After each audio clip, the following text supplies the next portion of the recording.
రాజ్యాంగ ప్రతిజ్ఞ నేను నా పరిసరాల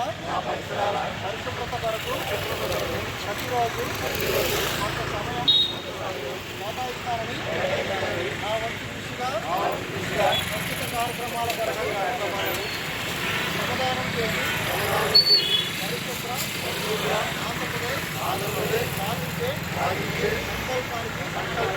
కట్టుబడి ఉంటానని ఈరోజు పరిశుభ్రత గురించి నేను వేసే ఈ ముందడుగు ఆంధ్రప్రదేశ్ రాష్ట్రాన్ని శుభ్రపరచడంలో సహాయం చేస్తుందని నమ్ముతూ ఈ రోజు నుండి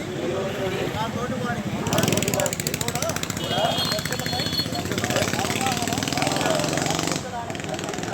ప్రయత్నిస్తానని మన ఆంధ్రప్రదేశ్ను స్వచ్ఛాంధ్రప్రదేశ్గా చేస్తానని